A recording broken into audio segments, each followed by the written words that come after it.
Hello, welcome to the MMA World Podcast, episode 24, the end of the year awards ceremony podcast. I know a lot of you have been looking forward to us announcing the winners. But first of all, we've got to talk about the month that was. Obviously, it was Cage Warriors and Adrenaline, both on the same night, both putting sellout shows, both smashing it. Of course, I've got to introduce myself. I'm Ricky Wright, this is Brett Jones, this is Adrenaline Wallace. Here we go. So what should we talk about first? We talk about Cage Warriors. We were all in different places that night, yeah. So let's start with Cage Warriors, Brett. Yeah, I was there for the show, and let's just talk about the Welsh boys who fought on the show. Yeah. There was, so first things first, there was a lot of amateur fighters in the card. Who stood out of the tournament finals to you? Because obviously everyone knows it was it a tournament fight from flyweight to light heavyweight? Yeah, there was. Yeah, there was loads of good fights on actually. Expect out of that show. Obviously before the show started, Jack Tucker and Sean Scrivens won over good opponents. So the biggest standout for me that night was a kid that took a fight on a week's notice against the Grand Prix finalist, and that was Danny Williams up in North Wales fighting Jordan Peak.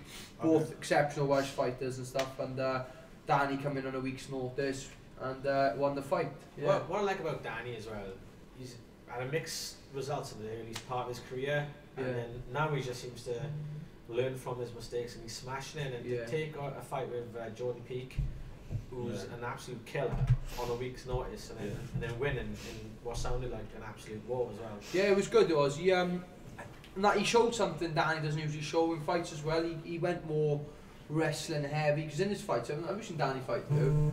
He's got this unusual style of fighting which is really, really fun to watch, but it's crazy. But I think it kind of put Peak off a bit. And Peak couldn't get his rhythm into the fight, and he started hitting him with takedowns, and that's something I haven't seen from Danny Williams before. But he looked really good in that fight. That's what good amateur career is about, though, isn't it? Being ready to take a good good 9-minute fight on. And all fairness, the pair of them didn't look tired. It was a good fight. Jordan started come back in the third round, but like I said, Danny's wrestling kind of secured him the first 2 rounds, and he won the whole tournament as a late replacement, which is quite sweet actually when you think about it. They're all the best guys in Europe are being knocked out, and you take a fight then on the last one, and that's win the it. thing about the tournament things, or it's like even if you have all the fights on the same day, quite often like UFC, that's just the stand. The fight that's on early in the card, just in case it's put out, one of them. They always come in, which we learned one day, didn't we? Of course, as well, Owen Elliott, the Northern boy. Yeah, he fought another Welsh guy actually, Danny Dixon. People think Danny Dixon's English, he's not, he's Welsh, he is. Okay. But because he's flat out, sounds like a North Walian. So I spoke to him, and he took the fight on late replacement as well. I think his late replacement fight was a lot later. I think it was like a day or 2 before the fight. It was, The guy the guy that Orban was going to fight was from Team Rhino, the Moldovan wrestler he was or something, or Moldovan guy, but didn't come over. And apparently his brother was in the tournament as well. He didn't come over, so I don't know what that was about. But Danny Williams stepped in, and the fight was about 30 or 40 seconds. Orban caught him in a really good choke, which is something you don't usually see from Orban, because usually his whole career is like stoppage with strikes.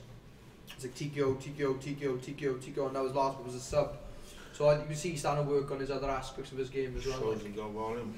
Yeah, exactly. But other than that, I would think that was like the... Christian Duncan won the middleweight. Yeah, he's worth a mention. Yeah, definitely. Christian's someone who's just... the IMAF team when he and the boys were going out there. Yeah, he was. He was with the boys, yeah. Was that the last...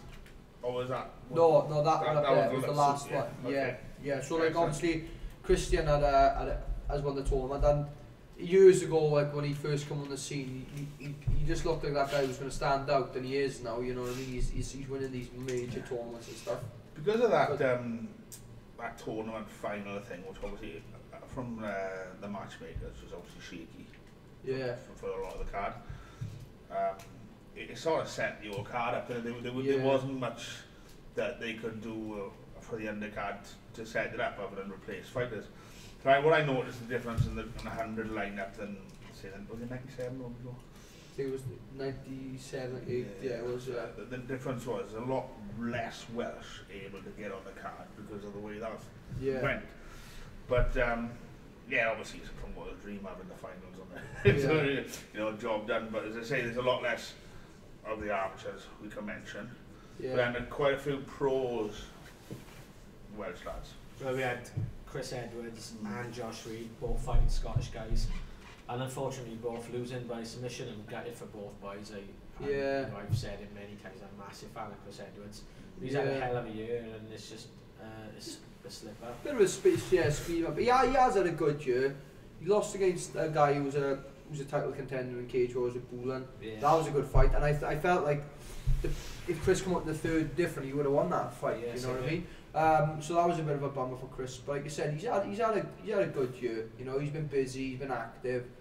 But I was speaking to Josh actually, who fought Scott Malone. Scott Malone's like a Commonwealth level judo player. You know what I mean? Really good.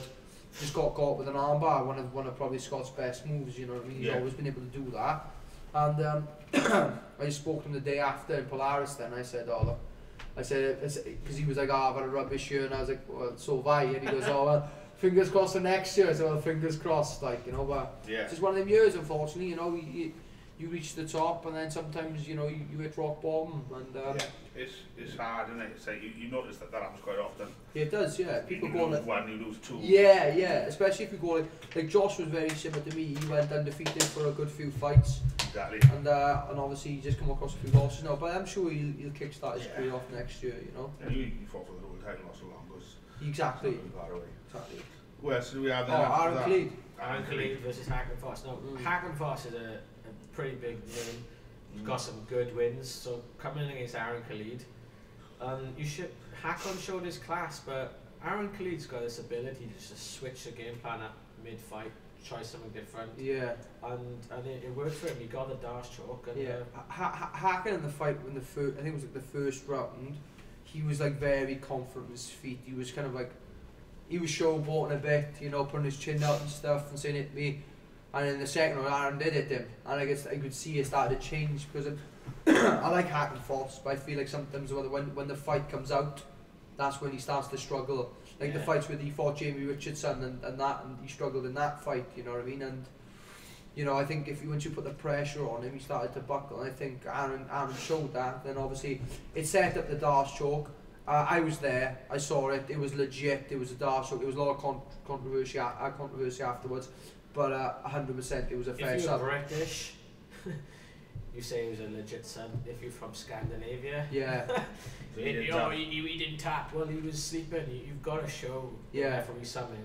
Mark Goddard was 100%. I remember seeing, because in my opinion, do you know what's in my opinion, right? Okay, if you're there and like you're in a position where it looks like you're defending, but I'm not sure whether you're out. I think Mark has every right to shift your hand, just shift your arm. Yeah. And as he shifted his arm, Hakan's arm just went limp. Yeah. Like I felt like as if you're in that position, someone starting to pull your arm because you know whether or not you should show resistance. You've got to know that the referee, if you're not moving at all, he's alright. He's going to make sure you're okay. So you've got to be prepared for that.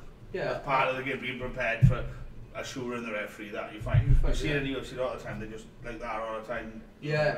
To reassure. So when someone lifts your arm, you let it. And you're not doing it. Yeah, you're out. Like, it's your own fault, even if you're not. And even if you're not out, you should. That's it. That's a sub. That is, you know. Yeah. You should know that. Yeah, it's legit. Cracking win over Aaron. It's such a thin line. Though. I mean, I was out in Bahrain and it was the female lightweight final, and the girl had her in like a head and arm choke, and the ref stopped it, and I was like. But then the girl was sleeping. I thought it was early, but the girl was fast asleep, and the referee, Swedish referee, Madeline, she was 100% right. She called in. I was like, she knew before anybody else. But that girl, you know, was thin margins. That's the risk you're going to take as a referee as well. You've got to make that decision. And like Mark was 100% right, and Madeline was right out in Bahrain as well. Like. And then of course we had Dean Truman versus Aidan Lee for the featherweight title. That was a good fight. That was really good. I speak to Dean a lot on Instagram and stuff, and Aidan's a really good guy. Very dangerous when he takes the back. He took his back a few times, but managed to defend it really well, and then come back in because it ended up being Well, it says TKO, right? Okay. But it was a bit weird. Like he had him in omoplata, and like he was throwing he threw 1 or 2 strikes, which called it off. I'm not sure if Aiden had said something during the transition, but yeah, that was the finish. I wasn't sure whether it was a TKO or whether it was a sub, but it was like it was like that omoplata position, and he's over the top and he's throwing strikes. Nothing to really knock him out, but it was throwing enough strikes and he called it off. So it was a fair win off it, especially he's durable. Dean Truman's very durable, and no matter what fight he's in, he's always in a scrap though. The Derby boys, just crazy. Yeah, and Dean Truman's one of them guys who've come through the ranks of cage warriors. He hasn't been one of them guys who's bounced thrown up there. No, he's been taking his fight by fight. He's a legit champion of that promotion. And of course, the main event, Jack Shaw's on fire still.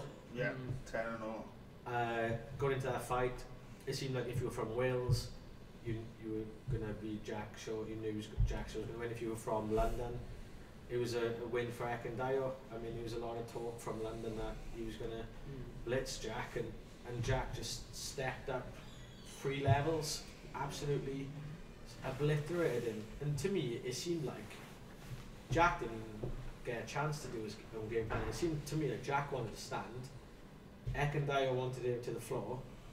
Jack took him down with ease and thought, actually, this is easy.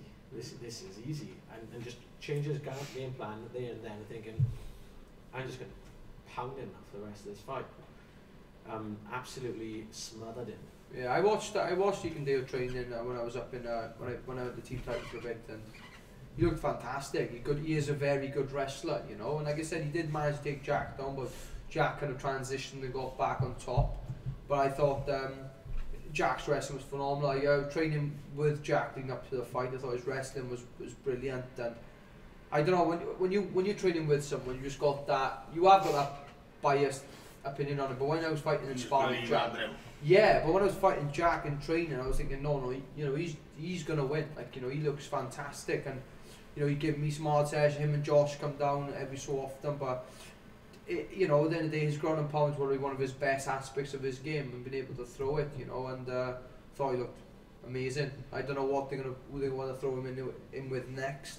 Could be Scott Malone, while Josh fought. Maybe Scott Malone, but what was the one I was calling about? Bouland. Scott Malone, yeah. Oh, yeah, Scott Malone. Bouland's another one. Oh, what happened to Bouland that he hasn't fought since 97, did he? No, he hasn't. I think he might have had a fight outside of cage wars, I'm not sure. Yeah. But I'd like to see the fight, because of the whole banter, but Jack said, no, you had his chance to fight me, you didn't step up. But again, there's arguments both ways. Yeah. Because again, it was changed into a 5-round another day or so. The only guy really worth mentioning that should get out the shot really now, in my opinion, would be Scott Malone. Yeah. He beat Armisinger, Dean Armisinger's brother, who was a good fight. Who was a very good fight. He's beaten Josh, and Josh was a very good fight as well. So it's not as if he's had the easy fights to get there either. And one fight was a first round sub, and the one against Armisinger was a 3rd round TKO. So he showing skills, different things. I think that's a very good fight for Jack, definitely. Yeah, so hopefully. Right then, we've covered Cage Warriors. Let's do a bit of adrenaline. It was adrenaline fight night in the Grand on the same night down in Manor Park. No, Manor Park, the Grand, Swansea, it's all the same to me, but it's all that kind of shit. Good fight, like the MMA card. We lost a few fights in the week actually. Like obviously Rory's opponent pulled out the day before. Was he was cutting weight as well, was he? Yeah, as what did he get to? He was up to 64. He only just started sawing. Did he? Yeah. But I was like, yeah, you better go get something to drink, bro. Yeah. I'm not going to see it. Yeah, it's not happening. I said, and I knew, the thing is, if you know Rory, you know you're not going to get a good enough opponent for him. And what I mean is, in like 24 or 48 hours, whatever it was. Yeah. Because he only wants a good opponent. Yeah. You can't just say, oh, I got this guy, just because he only wants a good fight. Word on the street is his next opponent's really good, but I ain't going to say any more until it's officially announced. Yeah. It's a bloody good opponent. But that's all he wants is good fights, right? So what we did then, we got in the boxing fight, the rematch with Levi, yeah. Because Levi's ready to box. Yeah, all the time. But like getting a pro MMA fighter who's ready to do 3 fights tomorrow isn't there. Yeah. So like Rory put the weight back on, blah blah blah, and obviously Rory lost, but you know he wouldn't have wanted to just beat someone up for the sake of it. He's in someone else's game though, and he as well. Like, you know, yeah, he's been training for an MMA fight. Yeah, but it's getting experience. Yeah. That's, I mean, neither of them are prepared for a boxing fight. It's fair, in a way. So that was what happened with Rory, because obviously over 24 hours we didn't have enough chance to tell everyone. Yeah. So the main event was Phil Rayburn defending his featherweight title against Tobias Harila from Sweden. We've seen Tobias quite a few times before. The guy has got... He fought more on adrenaline last year than anyone else. He's absolutely terrifying as well. I don't even like looking at him. He's so excited about fighting and everything. And the fight was great. Rayburn came out throwing everything. Spin kicks, side kicks. Put in Tobias down a bit, pushing him down rather than knocking him down. He took him down and Tobias crawled back up, didn't he? Yeah, and Tobias... He had everything in a short period of time, didn't it? And just like that, out of nowhere, it just seemed to just come out of nowhere. Tobias hit Rayburn. What Rayburn done is he like obviously he's very unorthodox for striking. He slipped him for a right uppercut, which is, you know, an unusual punch to start a combination off. Yeah. Right? But then he did it again, and when the second time he went into it, boom, Tobias landed that pistol straight in the middle right now. Yeah, so it was a straight shot, wasn't it? Yeah. He just put him straight out, and he looked at the ref said, like, carry on. And it was like, it was just like the guy... It was such a good shot that Rayburn didn't know it. If, like we do in the awards in the second part of the show, if, obviously it's for Welsh fighters, but if there was an award for knockout of the year and they included everyone else, all fights that happen in wins, that would be because especially against an opponent as good as Phil. Phil, you know, he's a top guy, especially in Wales. That was a cracking fight. As far as MMA goes, fight of the night to me was James Lights Out Lilly versus Steiner Kronstad. That Kronstad, the Norwegian fella, kickboxer, tough as a gun, wasn't he? Biggest head I've ever seen. Yeah, biggest head on a 73-kilo body was. Lilly showed a bit of everything in that fight, didn't he? Quite chuffed with him. I was doing commentary, and one of my lines was, James Lilly going for a takedown. Wow. Never seen the day. And then it is, ladies and gentlemen, James Lilly, the professional boxer, BKB fighter, completing a takedown. he took it down quite a lot. And I mean, the thing is, if you're a striker who can take someone down, it's always going to suit you better because the opponent's got more to guess. So like every time that he went to strike, he hit them, and then the Norwegian guy's constant mind was like, what's he going to do next? And it was such a good fight. And perfect, really, for what, you know, if you want to progress as a boxer. You know, to the point where it's quite, you have to watch it. Yeah, I know. I ended up was in cage, so I was trying to find the results, and I didn't have any Wi-Fi in the arena, and my 3G was dead. And I can't remember who I phoned. I phoned someone. I said, how did obviously the boys get off Rory? How did Phil get off? And I went, how did Lilly go? He said, oh, Lilly won. He won by decision. I said, what was the fight like? He said, he just took him down. I said, oh, but I said, what? I said, Lilly. He didn't take him down loads. He was like hitting him on his feet, and then getting a takedown. Looked like a true mixed martial artist. Like Kronstad had his success as well. He did it Lilly a few times. He did get his own takedowns. He was pushing for submission. It was it was good. It was a good fight. Like, you know, we've had Lilly on here those times, and he's always said, like, I want my war. I want a war. I just want to fight where I leave everything. And that was it. And then isn't he on fight 99 at the minute? Yeah, he's ready. He's had 99 fights. Yeah, he's ready for fight 100. Well, he's the type of guy who's going to die in the cage, you know. Yeah. You know, every time he fights, I have to increase my insurance. You know what did his mate say last time he brought him to the weigh-in? He said, I said, I'm one punch from having carers allowance. No, but he's the end of it, no, Lily. You know what we got to do, right? Is obviously, have a look on the MMA Wales YouTube site and just have a look at the fights.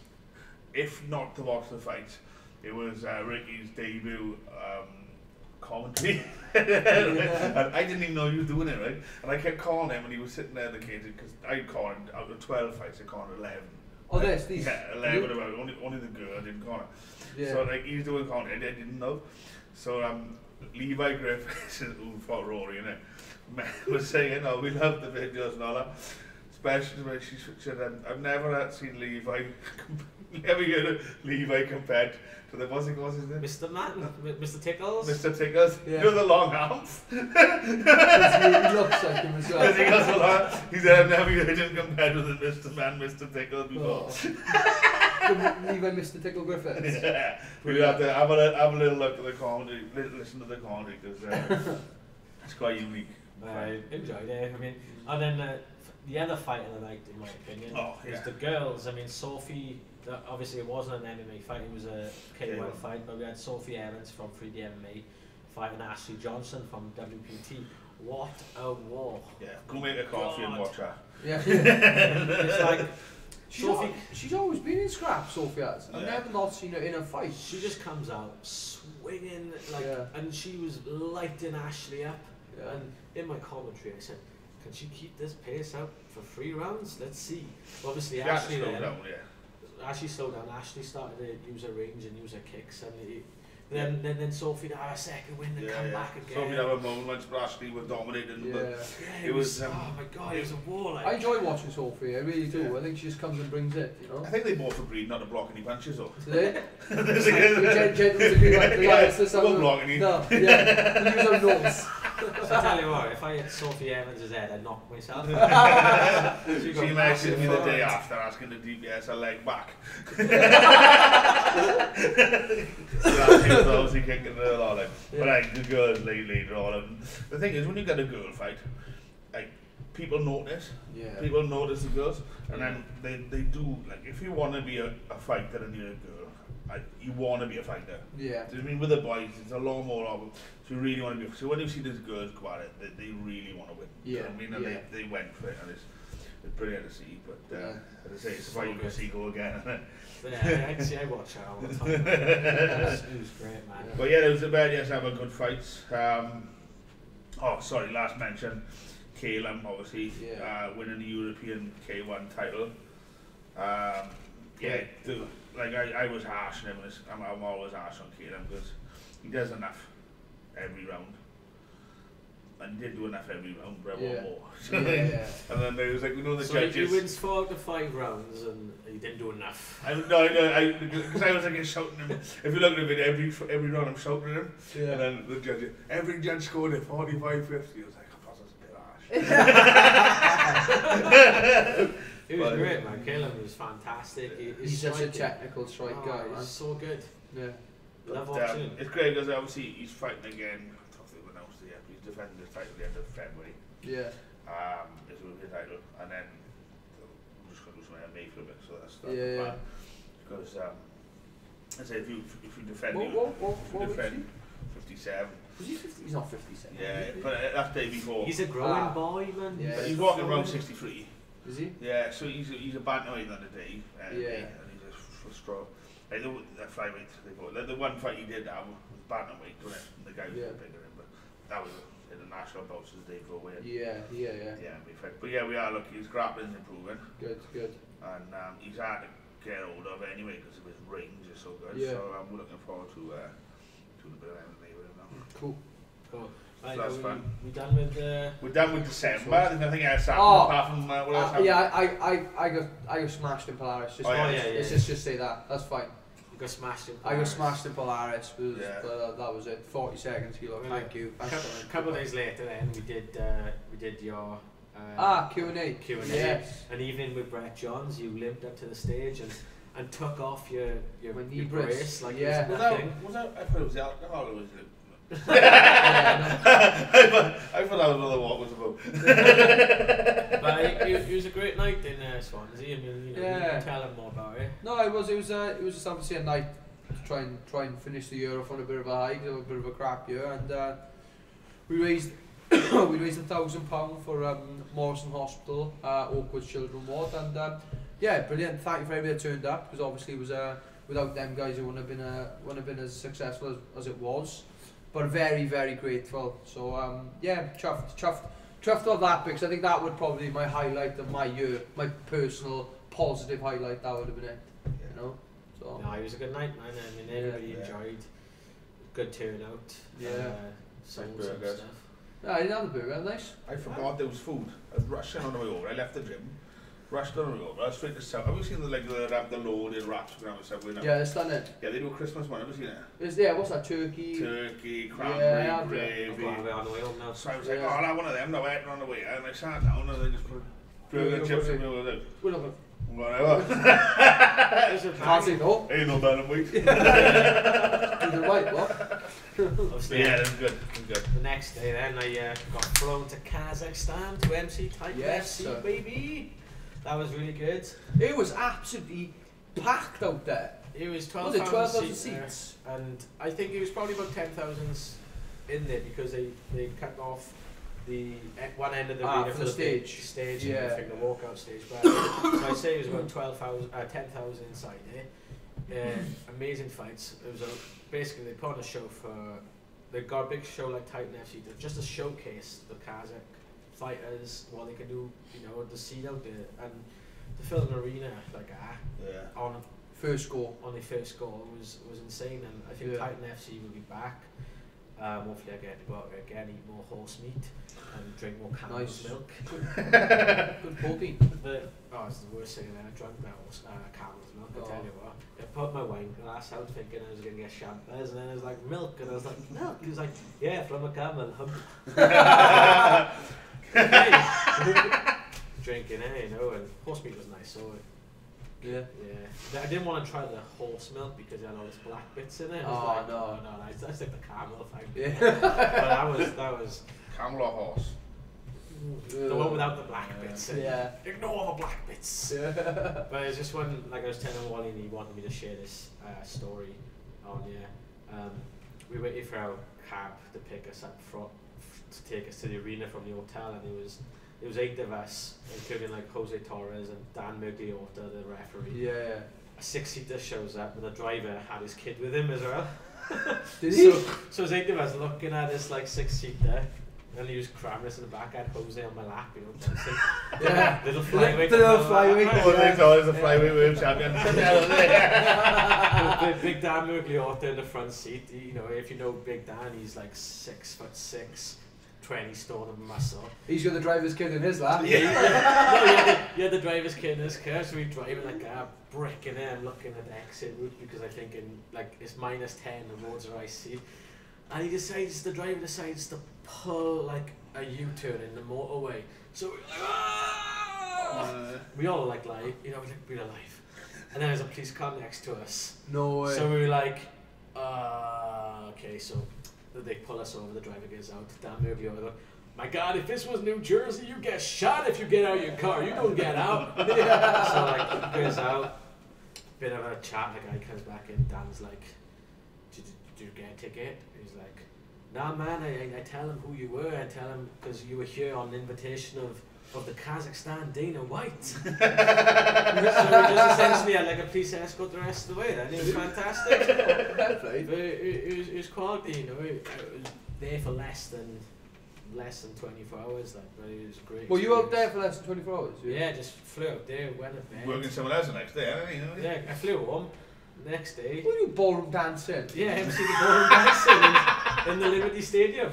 Your skills is amazing. So 10,000 seat arena, 12,000 seat arena, 10,000 people. The next day, ballroom dancing, Liberty Stadium, 200. Yeah. Full of old women, not a corkhead inside. It was brilliant. Payday's a payday. It was amazing. Okay, we'll be back after the break for the awards. And to see what's going on in 2019, the start of 2019. Right then guys, welcome back to the MMA World Podcast. We're going to crack on with the awards. It's really, really cold here, so if you can speak fast, it's because we're trying to get over and done with really fast. We can go and cuddle up together in the sauna. Brett, do the heater. Right, so the first... Brett, what are you smoking? Nothing, the heater was smoking up just now. Not working anymore. Yeah. So alright then, amateur submission of the year. Right, there's a few great submissions this year, of course. Can't make a mind up. Rowan Crocker's triangle against Vladislav Kebach and IMAF was pretty good. And you got Jordan Peak's armbar of Joe Draper. Shane Price versus Alexander Lindgren was really good because Shane was getting lit up and just off his back again. But for me, and I think for us, we all agreed. For us, we didn't all agree. Amateur submission of the year. Elliot Chilcott out in IMAF when he got slammed on his head about 2 times in a row and still got the finish. Good armbar. Good armbar. Really good. Elliot. They're all good armbars this year. That was the main one. So congratulations, Elliot. I'll be round your house with a certificate or a trophy or something soon. Amateur sub of the year. Yeah. Elliot Chilcott. Or a coffee. Surviving 2 power bombs with an armbar. Cool. Amateur stoppage of the year. Shall we say who the what's it called, the nominees are? You already done that just now. No, we haven't done these ones, is he? Right, the nominees are for amateur stoppage of the year. Rowan Crocker, yeah. Rowan Crocker versus Leonardo Oliver. The crucifix out in IMAF. He just pinned the guy down and hit the crap out of him. That was really good. Crucifix position. There was Auburn Elliott versus, well, he's got about 3. He has about 3 or 4 against Jamie Ward, against Liam Shotbolt, and against Josh Hudson. As Auburn Elliott, he's a TKO machine. Yeah. But that's it. Did we decide on a winner? Yeah. You did we? Yeah, it was Rowan Crocker versus Leonardo Oliver out in IMAF. So congratulations, Rowan. So even though Owen had 3. even though we spoke of us before the camera come on. Like well, Owen, he had 3 of them, but I don't know. I like the story as well with the Leonardo Oliver, the way he was mean mugging Rowan. And it was a crucifix. Technically, it was hard to get. Next year we should do polls, right? Okay, and just announce the polls on here. But none of us are agreeing on anything, are we? No, you're not agreeing with us. I'm agreeing with you on certain things. That one in particular, you wanted Owen to win and not Rowan with somebody. And I wanted. Anyone who Owen, he said. The last one I did the lie, I've switched it up. So if we did a poll, I mean, it'll just be who got the most friends. Yeah. Which is Brett.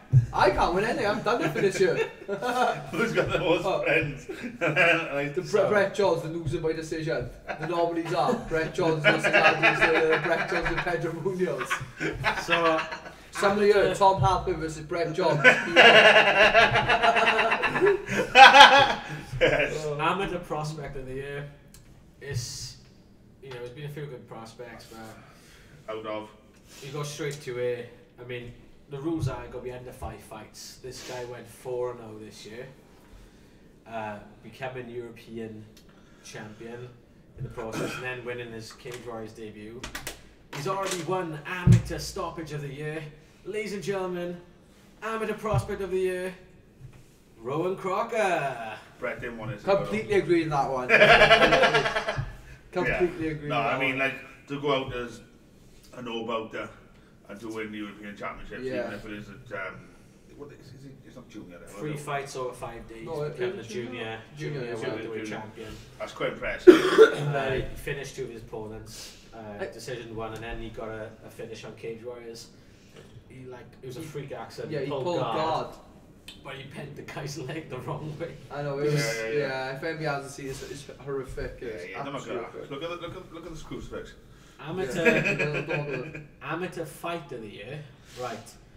It was, when I put the poll online, there was like hundreds of people, well, I exaggerated, but a lot of people voted for one fight that stood out more than any. Yeah. And even though it was an honourable mention to Sophie Evans versus Andreen Holt on Adrenaline, which was an absolute good scrap war. There's only one winner this year. Amateur fight of the year, and that's Auburn Elliott versus Josh Hudson. Congratulations. Well done, boys. You both. Yeah, well done, boys. I mean, let's talk about the fight. It was for the title, 3-round fight. It ended up a draw after 3 rounds. You had to go an extra round to decide the winner. That's horrible, yeah. And the OK one, like, we only got to do a 3-minute fight then. And well, as it happens, Oban got the TKO in the end. Yeah. I watched the fight and I scored the fight to Josh. I thought I didn't think it should have gone an extra round. I thought Josh should have to win, but obviously I'm not the judge. And then Oban came back and won the fight. The good thing about that fight as well is they both went on to do good things after. Like Josh went on to medal in the MMA. Yep. Yeah. Oban went on to win the European Yeah, so yeah. you know, two lads. Pair of them exceptional fighters. Pair of them, they're really good fighters. Pair of them. So they, I mean, I think they'd probably end up fighting again as pros eventually. Yeah. They're both really good. And there's no denying that. yeah. Could happen. Could happen. I'd love to see the rematch over 3-5s as a pro, because I think Josh has shown his intentions to turn pro, and obviously Oban Elliott, he's won the Cage Warriors Grand Prix, and then they've offered him a pro contract now. So is he going pro now? Yeah. His first fight's in. Was it March? That Cage Warriors in March. Yeah. I'm gutted they both gone pro. I wanted them both to be on the Welsh team. I wanted them one on each side of the bracket and all Welsh final. Yeah. You know, I would have been prison. boy can dream, but it's not gonna happen now. But I'm sure wherever Oban does, he's gonna smash and Josh. it, He's gonna And smash Josh. it. Excited to see these boys turn over pro now. There's a few coming through. Second time. Yeah. It's good times. Of course, then amateur fighter of the year, right? There's a few names who, you know, there's a lot of good amateurs have done really good this year. We've had Danny Williams, of course. He won the Grand Prix. Took that short notice fight. And beat a guy, John Peake, who's been on a tear this year. And he's another honourable mention in amateur fighter of the year as well. And we've got Scott Pedersen started off the year really well, beating two top ranked guys in Bogdan and Tobias as well. I mean, he won a really good fight out in Romania, but then he lost against the eventual champion. And so, like, you got to mention Scott for basically wanting to take on the best guys. Yeah. You know, he's not afraid to step in there and fight. He fights so often as well. Like it's like people often remember your losses, isn't it? But this is like for Scott, man. This is like the longest he's taken off without actually having a fight. You know, I think it's a good thing, not a bad thing. Same with myself. I've had to take time off as well. Like to get that hanger back. Yeah. But he's good though. He's happy, positive. He's calm for this. That's why I spoke to him. He said it's like sometimes they turn up and it's just like bad again. Yeah. Because he's fighting so often. But every now and again. And then well, another honourable mention is Ben Ellis, who went on a tear last year, remained undefeated, became the Budo champion. And while we're talking about amateur fighters of the year, Scott Pedersen is scheduled to fight Ben Ellis next year for the Cage Warriors Wales. The 2nd, is it? October. March 2nd, and that's a huge fight. So Ben's a great guy. He's an absolute fan, and actually has trained down with us a few times. It's just one of the things. I think at the end of the day, while they're amateurs, they want to be able to fight, and unfortunately, although they train with each other, they're not teammates, and it's that scared someone's getting a belt shot and the other person wants the belt shot, so they've agreed to do it. I respect it though. Yeah, I think it's the way. I don't know, but like, friends this, friends that. I mean, and that's just your job. Yeah. And your job is on the line. Like even like the top level, you see the UFC, it is their job. They got to sometimes fight training partners. Right? To get the title. But what I mean is, if you look at the Swedish setup. We took the jog a lot to me. Like I have especially, like the Swedish, they have to fight each other for #1 seed. Yeah. There's no ifs or buts. Oh, we don't want to fight each other. Well, the way the Swedish setup, which is probably the best in the world. No argument there for the amateurs. Yeah. The way they work it is the #1 seed gets paid to go to the tournaments. The #2 seed has some money paid, so they gotta fight each other to have it funded. Yeah. So it's like. They approve and their system is working well, better than anyone. Yeah. And so I don't think like hiding the best fighters from each other is the way best forward. thing to do. Do you know the craziest thing about the Swedish setup as well? Last year in Bahrain, the middleweight, the gold medalist was a Swedish guy. He didn't want to enter the Swedish national championships. I'm the world champion. Why should I? So he didn't. So they said, well, if that's it. We don't care if you're #1 seed, if you're #1 ranked fighter in the world. If you don't enter our Swedish national trials, you're out. And it was like 3 weeks after the Worlds. So you come back from the Worlds and they said, well, you've got to do the Swedish. He said, I just won the World Championships. And now you want me to do the Swedish. Yeah, there's got to be a... They said, no, out, mate. I think it's a bit... Move over. I think it's a bit longer than that. I mean, because the Swedish trials now, the Swedish Championships are end of the month, end of January, so... I mean, yeah, I'll be there.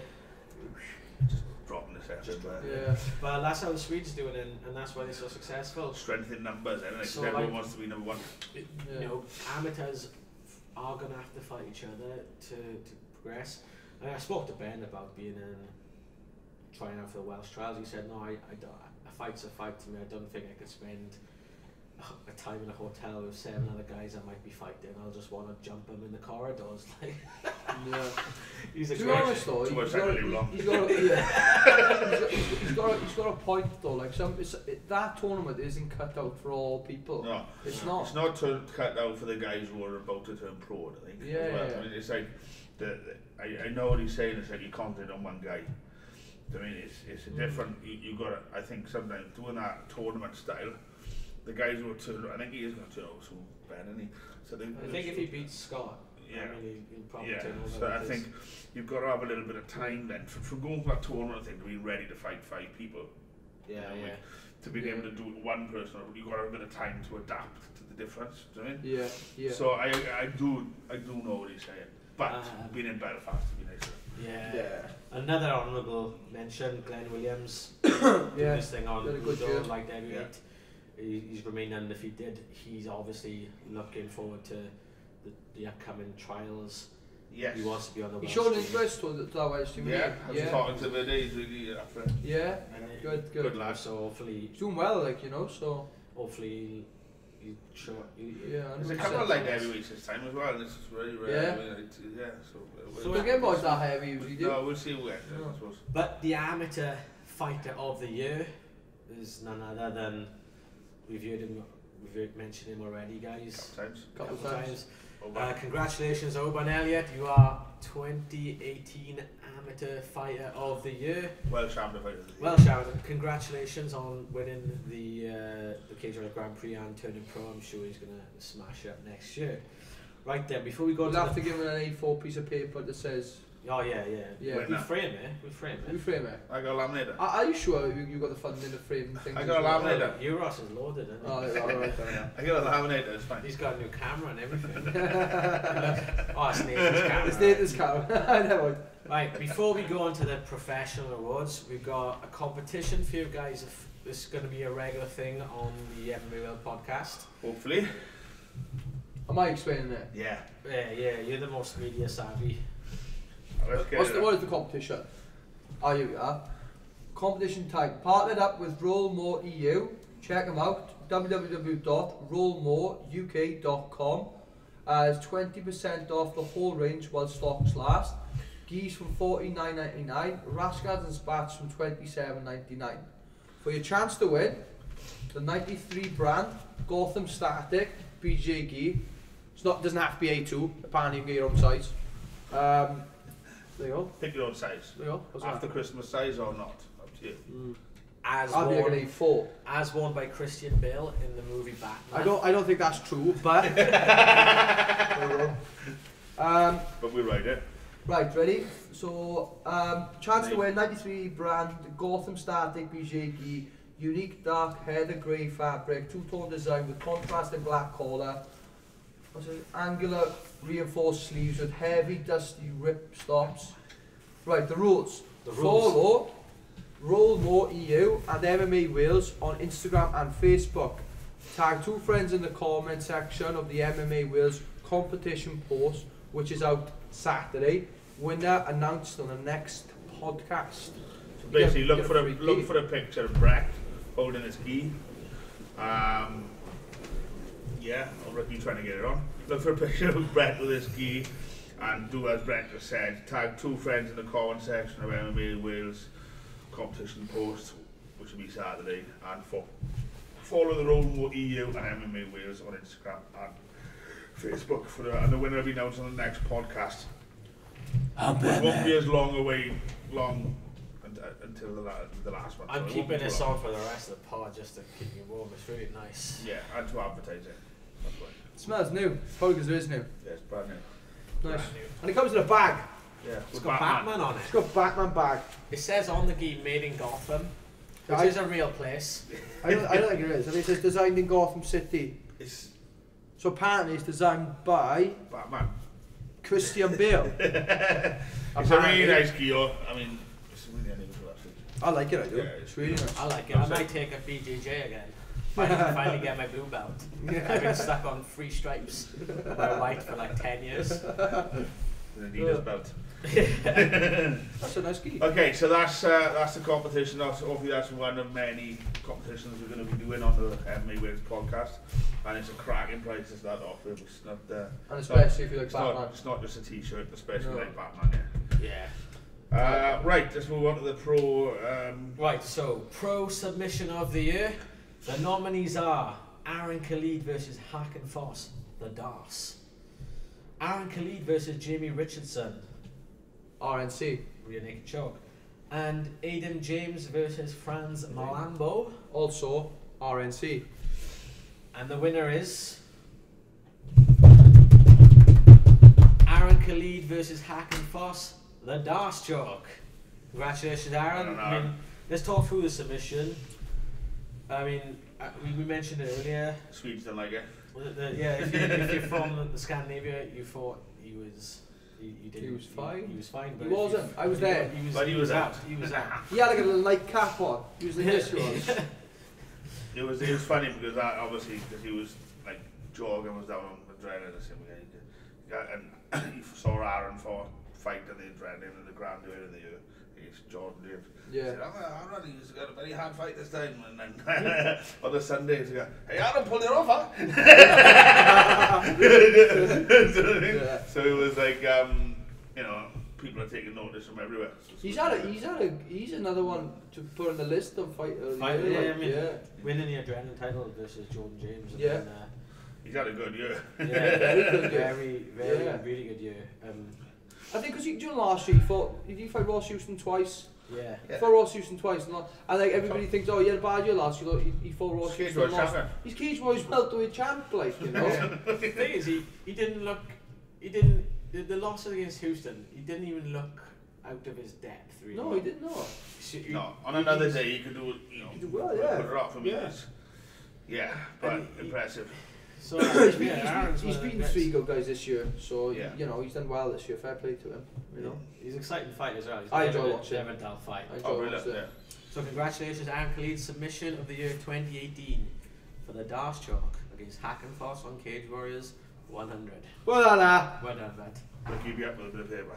Yeah, I'm gonna just no frame though. You gotta buy your own frame. I'm just gonna come to the. We'll laminate if we've got time. And I come to the 10 million where you work. We laminate it with cling film. I'll be drunk 2 in the morning. I'm going to be trying to get African ladies into the club with me like last time. I was mental. Like this African woman, hey, yeah, she's with me. He's like, oh, she's not Rick. she, you know, it was a good night. I came from that in the end. What's next, Rick? Pro stoppage of the year. No competition there. The nominees are Mason Jones versus Casper Formula on Cage Warriors 100. Mason Jones versus Lawrence Tracy. Jack Shaw versus Ekendayo. And Chris Edwards versus Gavin Kelly.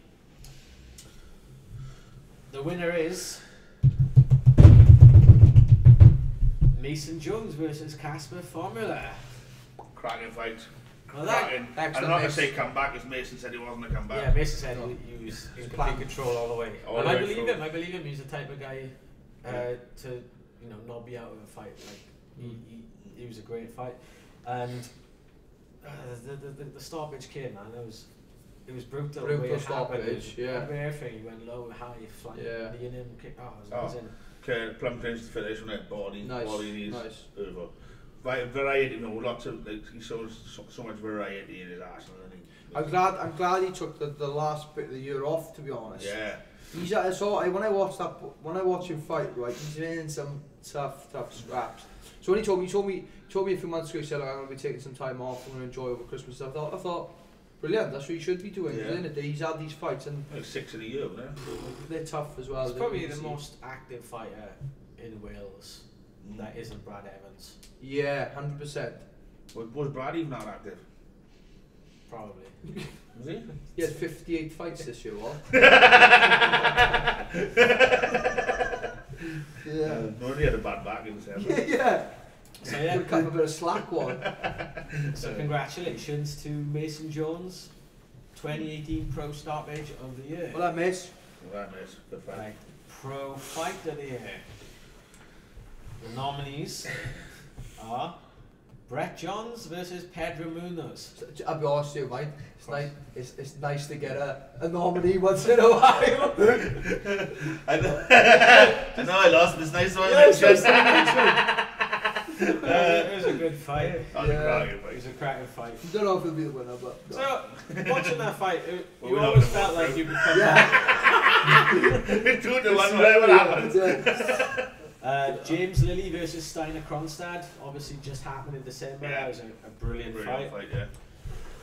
Gary Hill on Budo in the 5-round heavyweight title clash against, I can't remember the French guy's name, but it was a standing ovation in the Budo, and they I watched it through a dodgy Facebook live stream, and it was just one of them fights where neither man would give an inch.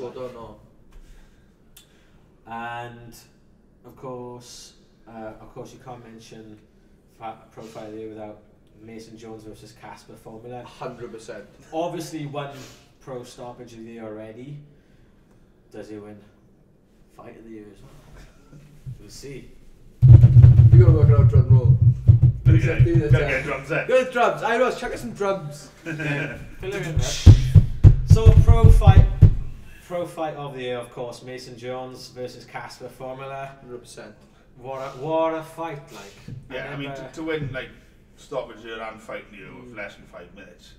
Yeah. That's not bad. That's impressive. Yeah. 25 minutes you won. I was actually a bit older than that. I was the front row for that fight, and like it was absolutely bonkers. Like I've never had, when you watch a fight and you're so invested in that fight. After it was finished, it was as if someone took a weight off me. It was like, oh, we won them fights. It was a brilliant fight, all fairness. Yeah. Definitely. I watched it in my car. I emceed a boxing show live on Russian television in Bracknell. Big Russian community in Bracknell.